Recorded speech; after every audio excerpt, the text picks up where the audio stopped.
사람에게 자신감이라고 하는 것 중요한 것 같습니다. 삶에서도 중요하고 신앙에서도 중요하고 이 자신감이 있으면 어떠한 일을 만나든지 이제 주저하지 않죠. 두렵지 않죠. 감당할 수 있게 되는 것입니다. 오늘 말씀을 한번 같이 읽어보면 이렇게 17절이 시작이 돼요. 같이 한번 읽어볼까요? 내가 혹시 심중에 이르기를 이 민족들이 나보다 많으니 내가 어찌 그를 쫓아낼 수 있으리요 하리라마는 이스라엘 백성들이 가나안 땅 사람들을 바라보면서 그의 마음이 두려웠다라고 하는 것입니다. 그들이 너무 많아서 심중에 이르기를 우리가 이들을 감당할 수 있겠느냐 이렇게 그들 마음이 어려워지기 시작한 거예요. 두려워지기 시작했다라고 하는 것입니다. 이 말씀을 보면 이스라엘 백성들에게 믿음이 있는 것이냐, 이스라엘 백성들에게 믿음도 영적인 자신감도 없구나 그런 생각을 하게 됩니다. 하나님이 주시겠다고 약속한 땅이지만 오히려 그 땅을 볼수록 그 땅에 거하는 거민들을 볼수록 이스라엘 사람들은 자신감이 없어지는 거예요. 우리가 저거 감당할 수 있겠는가? 우리가 정말 저 사람들을 쫓아낼 수 있겠는가? 우리가 감당할 수 없을 것 같다라고 하는 거예요. 여러분 이스라엘 백성들은 믿음이 없었기 때문에 40년 광야 생활을 한 것입니다. 돌아오게 된 것인데 40년이 지난 지금도 여전히 그들은 변한 것이 없구나. 여전히 그들 마음 가운데는 믿음도 없고 영적인 자신감도 없었구나. 하지만 오늘 말씀 보면서 어쩌면 또 그들의 생각이 맞을 수도 있겠다. 그런 생각도 한편에 해보게 됩니다. 왜냐하면 정말 그들은 크고 강한 민족이었거든요. 그곳에 있는 성읍들은 강하고 쉽게 무너질 것 같아 보이지 않는 그런 성읍이었거든요. 그렇기 때문에 이스라엘 백성들이 두려운 거예요. 감당할 수 없겠다 생각한 겁니다. 하지만 안타까운 것은 그들이 싸워보지도 않고 왜 그렇게 주저했을까라고 하는 겁니다. 왜 기도해보지도 않고 할 수 없다고 이야기하는 것일까? 말씀을 보면서 안타깝습니다. 그래서 자신감이 중요하구나. 여러분 믿음이 필요한 것이겠죠. 우리가 어떤 상황에 놓이든지 간에 우리의 형편이 어떻든지 간에 하나님을 바라보는 것, 하나님이 함께 하시면 우리가 감당할 수 있을 것이라는 그런 믿음, 그런 자신감, 영적인 자신감이 우리 가운데 필요할 거예요. 여러분 이 영적인 자신감이 없으면 우리 가운데 두려움이 찾아오게 됩니다. 걱정이 생기고 근심이 일어나는 거죠. 사람이 더 크게 보이고 하나님은 보이지 않습니다. 상황 때문에 낙심되게 되고 하나님을 바라봐야 할 순간에, 그러니까 기도해야 될 순간에 기도가 되지 않는다라고 하는 거예요. 오늘 본문 보시기 바랍니다. 내가 어찌 그들을 쫓아낼 수 있으리요? 난 할 수 없겠습니다. 나는 감당할 수 없겠습니다. 고백하는 거예요. 그런데 이 말씀을 보면 그들의 신앙이 보이는 겁니다.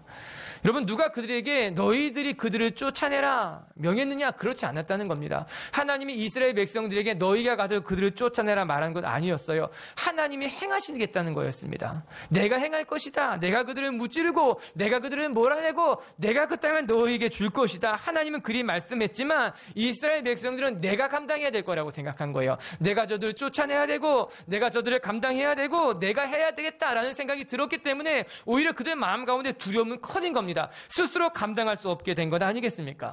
사랑하는 성도 여러분, 우리가 하는 것이 아니에요. 하나님은 우리에게 하라고 말씀하지 않았다라고 하는 거예요. 내가 감당할 것이니 내가 그들을 몰아낼 것이니 너는 나와 함께 할 것이라고 이야기하고 있는 것 아니겠습니까? 사랑하는 미체교회 성도 여러분, 내가 할 수 있을까? 그런 생각이 드는 분들이 있다면 오늘 하나님을 바라보는 믿음이 생기길 주님의 이름으로 축복합니다. 하나님께서 우리에게 내가 감당해라 말씀하시는 것이 아니라 내가 몰아낼 것이니 내가 감당할 것이니 너는 나와 함께 있으라 말씀하셨다는 것 기억하고 오늘 두려움 속에 걱정과 근심 속에 있는 사람들이 있다면 그 마음 가운데 하나님이 우리와 함께 하신다고 하는 영적인 담대함이 생기게 되길 주님의 이름으로 축복합니다. 오늘 그 말씀을 살펴보려고 하는 거예요. 우리 마음 가운데 두려울 때 내가 감당할 수 없을 것만 같은 걱정과 근심이 들 때 우리는 어떻게 해야 되느냐? 오늘 말씀해 보니 성경은 이렇게 이야기합니다. 우리가 결코 두려워하지 말아야 할 것은 하나님이 우리와 함께 하고 있기 때문이다. 그걸 내가 기억하라라고 하는 거예요. 21절을 같이 한번 읽어볼까요? 시작. 너는 그들을 두려워하지 말라. 너희의 하나님 여호와 곧 크고 두려운 하나님이 너희 중에 계심이니라. 오늘 하나님이 무엇이라고 말합니까? 이스라엘 백성들이 두려워하지 않아야 할 이유는 하나님이 너희 가운데 계시기 때문이라고 하는 거예요. 우리가 더 강하기 때문에 두려워하지 않는다는 것이 아닙니다. 또한 상대가 너무나 약하기 때문에 그들을 얕잡아봐 두려워하지 않아도 된다 그렇게 말하는 것이 아니라고 하는 거예요. 오늘 모세의 말을 잘 생각해 봐야 합니다. 우리가 이 세상 속에서 두려워하지 않아야 할 이유는 그 요인이 우리에게 있는 것이 아니라고 하는 거예요. 그 요인이 상황 상황 가운데 있는 것은 아니라고 하는 겁니다. 그 이유는 우리 안에 하나님이 계시기 때문에 우리가 두려워야 할 필요가 없다라고 하는 거예요. 상황이 어떻든지 간에, 상대가 어떻든지 간에, 우리에게 맡겨진 일이 그 무엇이든지 간에 하나님이 우리 안에 있기 때문에 우리는 두려워할 이유가 필요가 없다라고 하는 거예요. 과거의 냉전 시대에는 나라들마다 더 강력한 무기를 만들려고, 그리고 그런 무기를 많이 가지고 있는 나라가 강대국이다. 사람들은 그렇게 생각했어요. 끊임없이 새로운 무기를 개발했던 것 아니겠습니까? 지금 전 세계에 보유되어 있는 대부분의 핵무기는 바로 그 냉전 시대 때 만들어진 것이 대부분이에요. 더 강한 무기를 가지고 있는 나라가 강한 나라가 되는 거예요. 그래서 군비에 많은 예산을 쏟아 부었던 것 아니겠습니까? 우리나라에 이런 미사일이 있으니까, 우리나라에 이런 핵이 있으니까, 이런 장비들이 있으니까 안전할 것이고, 우리가 더 강하니 우리가 너희를 제압할 수 있다, 두렵지 않다 생각한 것이겠죠. 국방력이 곧 힘이다, 안전이다, 그렇게 생각한 것 아니겠습니까? 이는 지금이나 성경이 쓰여질 당시에나 크게 다르지 않았을 것이 분명합니다. 그 당시는 칼과 창, 말과 병거와 같은 재래의 무기들로 싸워야 했기 때문에 고대에는 어떤 창과 칼, 얼마나 많은 병거와 군대를 가졌는가가 정말 전쟁의 승패를 결정하는 것만 같았어요. 더 많은 말과 병거를 가진 나라가 강력한 나라일 수 있었어요. 그러나 모세는 이스라엘 백성들에게 무엇이라 이야기하고 있는가? 우리 민족을 더 강하게 하는 것은 칼과 창, 말과 병거가 아니라 우리 안에 하나님이 계시기 때문에 우리는 안전하고 우리가 강한 나라가 되는 것이 아니냐, 그렇게 권면하고 있는 거예요. 우리의 하나님은 그 어떤 무기보다도 우리를 강하게 하시는 분이라고 기억해야 된다는 것 아니겠습니까? 사랑하는 성도 여러분, 모세만 이렇게 이야기하는 것이 결코 아닙니다. 성경에 하나님을 경험한 믿음의 사람들은 모두 다 동일하게 이야기했어요. 우리를 강하게 하는 것은 칼과 창이 아니라 여호와 하나님이라고 하는 것. 여러분, 다윗도 골리앗 앞에서 담대하게 이야기합니다. 우리 한번 사무엘상 17장 말씀 자막 통해서 같이 읽어볼게요. 시작. 다윗이 블레셋 사람에게 이르되 너는 칼과 창과 단창으로 내게 나아오거니와 나는 만군의 여호와의 이름 곧 내가 모욕하는 이스라엘 군대에. 블레셋은 칼과 창을 자랑하지만, 병거와 말들을 자랑하지만 우리는 오직 하나님의 이름만 자랑한다는 거예요. 그들은 칼과 창으로 나아가지만 우리는 만군의 여호와의 이름으로 나아간다라고 하는 거예요. 내가 나아가지만 하나님이 싸우신다는 거죠. 하나님이 이기게 하신다라고 하는 거예요. 블레셋은 칼과 창의 자랑이었지만 다윗은 여호와 하나님의 이름이 자랑거리가 되었다라고 하는 거예요. 여러분, 우리가 늘 유리한 상황에만 놓이는 것은 아닐 겁니다. 때로는 우리가 더 불리한 여건에 놓여질 때도 있어요. 또 때로는 감당하기 어려운 일을 만나기도 한다는 거예요. 어떤 사람은 이길 만한 싸움만 싸웁니다, 그렇게 말하는 사람들이 있더라고요. 그런 책이 있더라고요. 여러분, 그러면 얼마나 좋습니까? 이기는 싸움이 있다면, 이기기만 하는 싸움이 있다면. 여러분, 그러나 우리가 살다 보면 그렇지 않습니다. 때로는 내가 여유로울 때도 있지만 또 때로는 내가 참 힘들 때가 있다라고 하는 거예요. 오늘 이스라엘 백성들처럼 저희를 내가 정말 감당할 수 있는 것일까? 그런 상황과 마주하게 되고, 그래서 걱정과 근심이 들어올 때가 있다라고 하는 거죠. 한없이 내 자신이 초라해 보이고 내 형편이 부끄러워 보일 때가 있다라고 하는 거예요. 도망치고 싶기도 한 거죠. 바로 그때 오늘 우리는 이 모세의 말씀을 기억해야 되는 거예요. 너는 두려워하지 말라. 너희 하나님 크고 두려우신 여호와가 내 가운데 계심이니라. 사랑하는 미책교회 성도 여러분, 더 강한 무기가 있을 때 안전하다고 생각하는 사람들처럼 어리석은 사람이 어디 있겠습니까? 저는 우리 미책교회 성도들이 하나님이 우리 중에 계심에 우리가 두렵지 않다 고백할 수 있는 믿음을 가진 분들이 되게 주의 이름을 축복합니다. 우리 18절도 한번 읽어볼까요? 18절이에요. 시작. 그들을 두려워하지 말고 내 하나님 여호와 바로와 온 애굽에 행하신 것을 잘 기억하되. 너희는 두려워하지 말고 하나님을 기억하라라고 하는 거예요. 하나님이 어떻게 애굽에서 우리를 건져내셨는지, 어떻게 기적과 이사로 우리를 지키셨는지를 기억해야 될 필요가 있다라고 하는 거예요. 맞아요. 우리는 하나님의 은혜를 경험한 사람들이에요. 하나님이 우리를 지금까지 지켜오신 것처럼 앞으로도 우리의 삶을 선하게 인도하시고 선하게 우리를 지켜주실 것 내가 기억하고 잊지 말라고 이야기한 것 아니겠습니까? 저는 두려움에 대한 것을 묵상할 때마다 시편 기자의 고백이 떠오릅니다. 시편 56편의 부제는 이렇게 기록되어져 있어요. 제가 읽어드릴게요. 다윗이 가드에서 블레셋인에게 잡혔을 때에, 이 시편 56편은 다윗이 블레셋 사람들에게 잡혀 있을 때 지은 시라고 하는 거예요. 다윗이 사울을 피해 도망 다니다가 블레셋 경내로 들어가서 피신하게 됩니다. 사람들이 그가 누군지 알지 못했지만 한 명, 두 명 아는 사람들이 이런 생긴 거예요. 아, 저 사람이 골리앗을 무찌른 이스라엘의 장군이다. 저 사람이 이제 이스라엘을 물려받을 왕이다. 이 말을 듣고 사람들이 다윗을 붙잡았습니다. 블레셋 아기스 왕에게 감금되는 상황에 놓인 거예요. 여러분, 다윗이 얼마나 두려웠겠습니까? 얼마나 무서웠겠습니까? 그런데 그때 다윗은 시편 56편에 이렇게 자기의 마음을, 형편을 고백하고 있어요. 자막을 통해 읽어볼게요. 시작. 내 원수가 종일 나를 삼키려 하며 나를 교만하게 치는 자들이 많사오니 내가 두려워하는 날에는 내가 주를 의지하리이다. 원수가 나를 치려하고 내가 사방으로 우겨싸움은 당해 있을 때에 내가 오직 주님만을 의지하겠다라고 하는 고백입니다. 내가 두려워하는 날에 주를 의지하리로다. 정말 귀한 고백이지 않겠습니까? 내가 두려움 때문에 도망치는 것이 아니라, 내가 두려움 때문에 포기하는 것이 아니라, 내가 이 두려울 때 주님만 의지하겠다라고 하는 거예요. 저는 이 말씀, 이 다윗의 고백이 정답이라고 생각합니다. 왜? 여러분, 우리가 살면서 왜 두려운 일을 마주하지 않겠습니까? 아니, 또 여러분, 내 마음이 두려운데 어떻게 안 두려워합니까? 목사님, 제 마음이 두려운데 두려워하지 말라고 하면 어떡하느냐? 내 마음이 두려운 거예요. 내 마음이 걱정이 드는데 어떻게 할 거예요?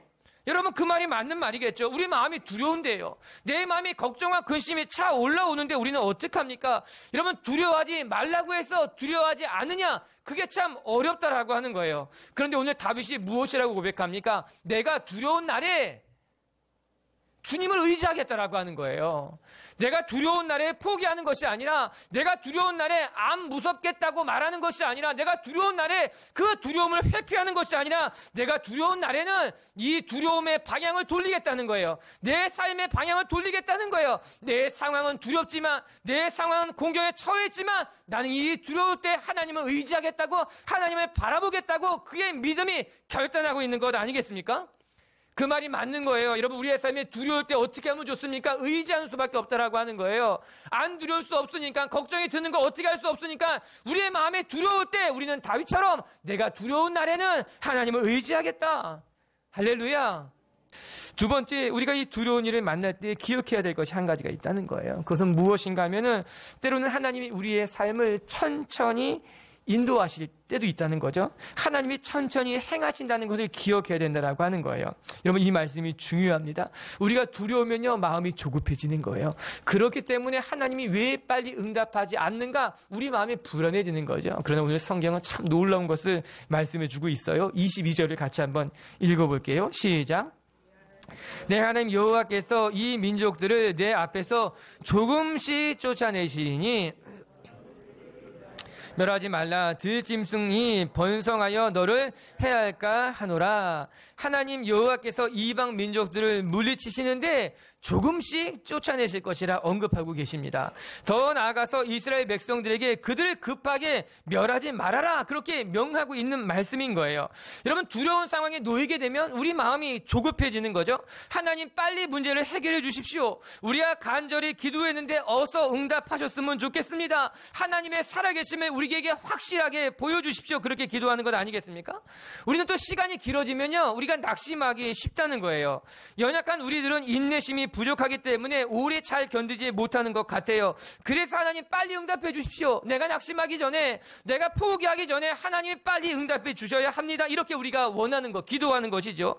그러나 오늘 하나님은 그렇게 말씀하지 않습니다. 오히려 하나님은 내가 그들을 조금씩 몰아내겠다, 이 모든 일들을 천천히 진행하시겠다 말씀하고 계신 거예요. 그것이 하나님의 계획, 그것이 하나님의 방법이라고 하는 거예요. 저는 깜짝 놀랐어요. 하나님, 그러시면 안 됩니다. 우리들이 낙심하기 전에 하나님이 오셔야지요. 우리가 포기하기 전에 하나님이 건지셔야 되는 것 아니겠습니까? 우리나라 사람들이 성격이 급해요. 빨리 하나님이 응답하셔야 된다라고 하는 거예요. 하나님, 빨리 오셔야 됩니다. 아니, 교만한 사람들은요, 그렇게도 말합니다. 내가 조금만 경험해봐도 답을 안다라고 하는 거예요. 교회를 개척하니까 어떤 분이 3개월만 보면 안다는 거예요. 깜짝 놀랐어요. 3개월만 해보면 잘 될 교회인지 아닌지 안다는 거예요. 아, 정말 그런 건가? 또 한편 생각, 그런 건가? 생각 들었어요. 여러분, 우리 인생이 그렇게 빨리 결정나는 게 아닙니다. 여러분, 우리 인생에 이렇게 빠르게 우리가 답을 내릴 수 있는 것이 아니라고 하는 거예요. 사람들이 교만한 거예요. 마음이 너무 급한 거예요. 오늘 하나님 말씀을 보시기 바랍니다. 참 놀랍게 우리가 미처 생각하지 못한 것을 하나님이 말씀하고 계신 거예요. 22절에 뭐라고 말합니까? 내가 그들을 급하게 몰아내면 그곳에 야생동물들이 급격히 개체가 늘어나는 것으로 말미암아 사람이 살기 어려운 곳으로 변할 수 있다는 거예요. 그렇기 때문에 하나님은 그들을 천천히 몰아낼 것이고 너희들도 그 땅을 천천히 정복하는 것이 맞다라고 하는 것입니다. 어리석은 인간들은 빠를수록 좋다고 이야기하는 거예요. 아니, 또 사람들은 그렇게 이야기할 수 있습니다. 하나님 가나안 땅을 우리에게 주시기로 약속하셨다면 이스라엘 백성들이 들어가시기 전에 먼저 천재지변 같은 걸로 그 땅을 다 멸하시고 여리고 성도 무너뜨리고 아이 성도 무너뜨리고 헤브론 성도 다 무너뜨리면 하나님이 사랑하시는 하나님의 백성들이 무혈입성하지 않습니까? 어느 누구도 죽지 않고 하나님의 땅을 차지할 수 있는 것 아닙니까? 하나님 미리 행해 주십시오. 그렇게 생각할 수 있을 수 있죠. 수월한 게 좋은 거니까. 그러나 그것은 생각이 너무나 짧은 생각이라고 하는 거예요. 하나님은 우리가 미처 생각하지 못한 것까지도 생각하고 계신 거예요. 만약에 그들을 빨리 몰아내게 되면 그 땅에 야생동물이 늘어나서 너희들이 살지 못하게 될 거야. 오히려 더 어려운 일을 만날 수 있을지도 몰라. 그래서 나는 이 모든 계획을 천천히 진행하겠다라고 하는 거예요. 누구를 위해서? 너희들을 위해서, 너희가 그 땅을 잘 정착하기 위해서. 우리가 왜 두려울까요? 일이 내 뜻대로 되지 않기 때문에 두려운 겁니다. 내 계획과 다르기 때문에, 내가 생각했던 때와 다르기 때문에 우리는 걱정하기도 하고 낙심하기도 하고 두렵기도 하다라고 하는 거예요. 그러나 하나님은 말씀하고 계신 거예요. 하나님의 때는 천천히 이루어질 때가 있다라고 하는 거예요.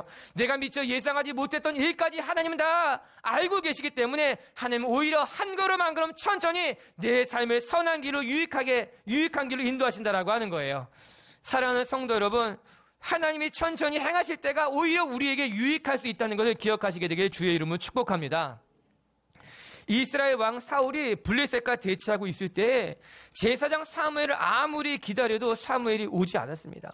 당시 이스라엘은 전쟁에 나가기 전에 항상 제사장이 와서 하나님 앞에 제사를 드린 이후에야 전쟁에 임할 수 있었어요. 그런데 사울이 아무리 사무엘을 기다려도 사무엘이 오지 않는 거예요. 사울 왕은 점점 불안해지기 시작했어요. 주변을 보니 블레셋이 코앞까지 쳐들어왔고 이스라엘 군인들 가운데는 두려운 나머지 진영을 떠나 도망치는 사람들이 하나둘 생기기 시작한 것이죠. 사울의 마음이 더 불안해진 거예요. 왜 사무엘이 오지 않느냐 답답해했어요. 그리고 결국 사울은 사무엘을 기다리지 못한 채 자기가 직접 여호와께 제사를 드렸던 거죠. 그리고 전쟁에 참여하려고 했던 거예요. 안타까운 상황이 벌어지게 된 겁니다. 그리고 그 사건으로 말미암아 사울은 하나님 앞에 큰 꾸지람을 받게 되고 사울은 영적으로 몰락하게 되는 결정적인 계기가 된 것이죠. 여러분, 우리가 안타까운 것은요, 두려운 상황에 놓이게 되면 판단이 흐려지게 된다라고 하는 거예요. 어려운 일을 만날수록 사리 분별이 더 정확해져야 되는데 오히려 우리 마음에 두려움이 찾아올수록 걱정과 근심이 생길수록 사리 분별이 흐려지는 거예요. 하나님의 뜻을 정확히 분별하는 것이 어려워지고 돌발적으로 행동하게 된다라고 하는 거죠. 사울이 그렇게 행한 겁니다. 제사장 사무엘을 기다려야 했음에도 불구하고 기다리지 않은 거예요. 기다릴 수 없었던 거예요. 돌발적으로 임의적으로 잘못된 판단을 내리게 됐다라고 하는 거예요. 하나님이 천천히 행하실 때가 있어요. 하나님이 속도를 늦추실 때는 우리도 하나님을 기다릴 줄 아는 것이 지혜로운 일인 거예요. 하나님이 멈춰서 계실 때는 우리도 멈춰서 있는 것이, 조급해하지 않는 것이, 하나님이 행하시기를 기다리는 것이 지혜로운 삶이라고 하는 거예요. 비록 지금은 두려울지 몰라요. 비록 지금은 조급할지도 모르지만 우리가 그렇다고 해서 흔들리게 되면, 우리가 그렇다고 해서 사리 분별을 제대로 못하게 되면 오히려 더 큰 어려운 상황에 놓이게 되는 것 아니겠습니까? 23절과 24절은 이렇게 말씀이 나옵니다. 같이 우리 계속 읽어볼게요. 내 하나님 여호와께서 그들을 내게 넘기시고 그들을 크게 마침내 진멸하시고 그들의 왕들을 내 손에 넘기시리니 너는 그들의 이름을 너를 당할 자가 없이 내가 마침내 그들을 진멸하리라. 마침내 진멸하리라. 이 말씀이 두 번이나 반복되고 있습니다. 하나님의 약속인 거예요. 지금 너희들이 눈에 보기에는 천천히 진행되는 것 같아서 정말 이 일이 완성되느냐 그렇게 생각될 수도 있지만 하나님께서는 말씀하신 바를 마침내 반드시 이루시겠다라고 하는 거예요. 하나님이 친히 우리 가운데 찾아오셔서 이것을 완성하는 것은 하나님이라고 하는 거예요. 우리에게는 하나님에 대한 신뢰가 필요합니다. 특별히 두려워하는 상황이라면, 걱정과 근심이 엄습해 왔다면 오히려 우리는 그럴 때일수록 더 하나님을 믿고 신뢰하며 하나님 앞에 맡겨드리는 일이 필요하다라고 하는 거예요. 앞서 살펴본 것 같이 왜 이스라엘 백성들은 싸워보지도 않고 감당할 수 있겠느냐 걱정했을까? 왜 그들은 기도해보지도 않고 주저앉아 포기해버리는 것일까? 여러분, 이것은 너무나 어리석은 일인 거예요. 우리는 하나님을 신뢰해야만 해요. 하나님 앞에 기도해야만 해요. 아무리 상황이 어렵고 또 때로는 하나님이 응답하지 않는 것만 같은 바로 그때에도 우리는 하나님을 신뢰해야 하며 하나님 앞에 무릎을 꿇고 기도해야 하는 거예요. 그래서 하나님이 마침내 이루실 때를 바라보는 사람들이 되어야만 되는 것 아니겠습니까? 세 번째, 오늘 말씀을 통해서 또 한 가지 우리가 보아야 할 것은 우리가 두려워할 때에 조심해야 될 것이 있다는 거예요. 그것은 바로 스스로 올무에 걸리지 않도록 깨어 있어야 된다고 하는 거예요. 우리가 두려운 상황에 놓이게 되잖아요. 우리가 감당할 수 없어 보이는 일들을 만나게 되면 실수할 수가 있다는 거예요. 잘못 판단할 수가 있다고 하는 거죠. 25절 말씀 같이 한번 읽어볼까요? 25절 시작. 너는 그들이 조각한 신상들을 불사르고 그것에 입힌 은이나 금을 탐내지 말며 취하지 말라. 내가 그것으로 말미암아 가증히 여기시는 것임이니라. 오늘 말씀은 두려워하는 사람들에게 매우 중요한 것을 가르치고 있습니다. 두려워하는 사람들, 우리가 두려워할 때 꼭 기억해야 될 것은 우리 첫 번째, 하나님이 너희 중에 계심을 기억하라고 하는 거예요. 내가 감당하는 것이 아니라 하나님이 행하실 것이니 너희 중에 계신 하나님을 기억하라. 이것이 첫 번째 교훈이라면, 두 번째는 우리가 두려울 때 조급하면 안 된다는 거예요. 하나님이 천천히 행하실 때가 있기에 우리는 그 하나님의 때를 기다릴 줄 아는 지혜가 우리 가운데 필요하다라고 하는 거예요. 그리고 세 번째는요, 우리가 두려워할 때 자칫 실수할 수 있으니 내가 올무에 빠지지 않도록 주의해라, 조심해라, 끼어 있어라, 이렇게 이야기하고 있는 겁니다. 여러분, 25절의 말씀을 보게 되면요, 약속의 땅을 차지할 것에 대해서 이야기하면서 내가 그 땅을 차지할 때 주의해야 될 것들 이야기하죠. 그 땅에는 모든 신상들은 불태워라, 그렇게 말합니다. 그런데 그 신상들을 불태울 때 그 신상에 붙어있는 금이나 금을 탐하지 말아라 이야기하고 있는 거예요. 너희가 자칫 잘못하게 되면은 올무에 빠지게 될 것이니 너희 안에 있는 탐심, 탐욕, 그 우상들을 불태울 때 그 우상에 붙어있는 금이나 은을 아까워해서는 안 된다, 그렇게 이야기하고 있는 거예요. 하나님이 모든 우상을 버리고 그곳에는 물건들을 손대지 말 것을 정확하게 선을 긋고 있는 거예요. 믿음을 가진 사람들이 넘어지는 것을 보면요, 대부분 자기 스스로 만든 올무에 넘어지는 경우가 허다라고 하는 거예요. 하나님이 주신 재정이 복인데 그 재정 때문에 넘어지는 거예요. 하나님이 세워주신 자리인데 그 자리에서 교만해져서 넘어지게 되는 거예요. 하나님이 선물로 주신 사람인데 그 사람 때문에 또 걸려 넘어지게 되는 거예요. 즉, 예수 믿는 사람들이 조심해야 될 것이 하나님이 주신 축복 때문에 넘어지는 거예요. 자기 스스로 올무를 만들어서 넘어지게 된다는 거예요. 우리가 이거 조심해야 된다라고 하는 거예요. 여러분, 아이를 키우는 집에서 아이를 낳게 되면 가장 먼저 하는 일이 무엇인가 하면요, 집 청소를 하게 됩니다. 왜냐하면 이제 아이들이 걸려 넘어질 만한 거 다 치워야 되는 거예요. 그렇게 했잖아요, 우리가. 주워 먹으면은 큰일 날 만한 거, 뭐 자석 같은 거, 이거 다 눈에 안 보이게 치워야 되는 거예요. 이렇게 부딪힐 만한 거는 다 이렇게 보호대로 되게 돼 있어요. 왜 그럽니까? 아이를 안전하게 키우려면 눈에 보이는 건, 넘어질 만한 거, 다칠 만한 것은 치우는 것이 당연하다는 거예요. 그래야만 된다라고 하는 거예요. 우리가 신앙생활함에 있어서 여러분, 우리가 넘어질 것이 분명한데도 불구하고, 우리가 시험 당할 것이 분명한데도 불구하고 그냥 그 길에 가는 사람들이 얼마나 많은지 모릅니다. 제가 보게 되면 저 사람 저러다 보면 교회 안 나올 텐데, 한 번, 두 번 빠지다 보면은 신앙 잃어버리게 될 텐데, 예상해도 꼭 그 길로 가는 경우가 허다합니다. 저렇게 하다 보면은 마음이 어려워질 수 있을 것인데, 저만 하는 것이 아니라 성도들도 다 압니다. 우리가 저렇게 하면 어려울 것인데, 저렇게 하면 올무에 걸려 넘어질 것인데, 그런데 문제는 우리가 그 넘어질 것들을 치우지 못한다는 거예요. 분명히 걸려 넘어질 것을 아는데도 불구하고 저것이 내게 올무가 될 것이고 저것이 나의 믿음을 흔들어 놓을 것이라는 것을 알고 있음에도 불구하고 오늘 말씀을 보니 왜? 탐심 때문에, 탐욕 때문에 그것을 포기하지 못해서 그것에 걸려 넘어지게 된다라고 하는 거예요. 여러분, 사람이 어려운 처지에 놓이게 되잖아요. 아는 것도 실수하게 돼 있어요. 두려운 상황에 놓이게 되잖아요. 뻔한 일에도 걸려 넘어지게 된다는 거예요. 그래서 우리가 두려운 날에 놓이게 되면 우리 마음 가운데 걱정과 근심에 사로잡히게 되면 오히려 우리는 우리의 삶의 올무가 될 만한 것들, 우리를 넘어뜨리게 할 만한 것들은 빨리 제거하는 것이, 치워놓는 것이 지혜롭고 현명한 일이라고 성경이 우리에게 가르쳐주고 있는 거예요. 여러분이 실족하지 않게 되기를 바랍니다.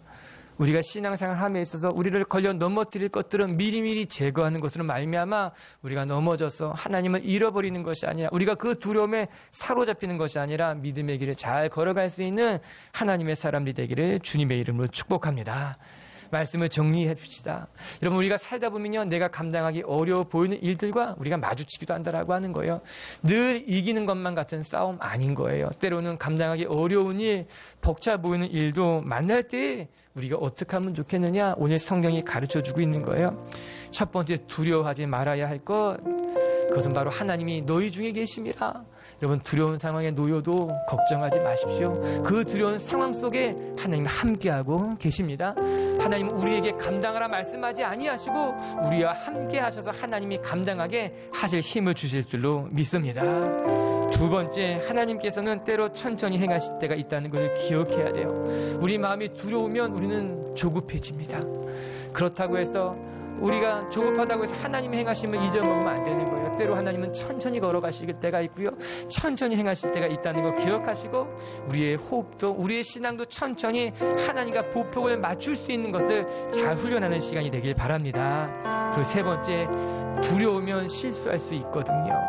우리 두려울 때 실수하지 않도록 더 깨어서 믿음을 붙잡고 하나님을 바라볼 수 있는 저와 여러분이 되길 주님의 이름으로 축복합니다.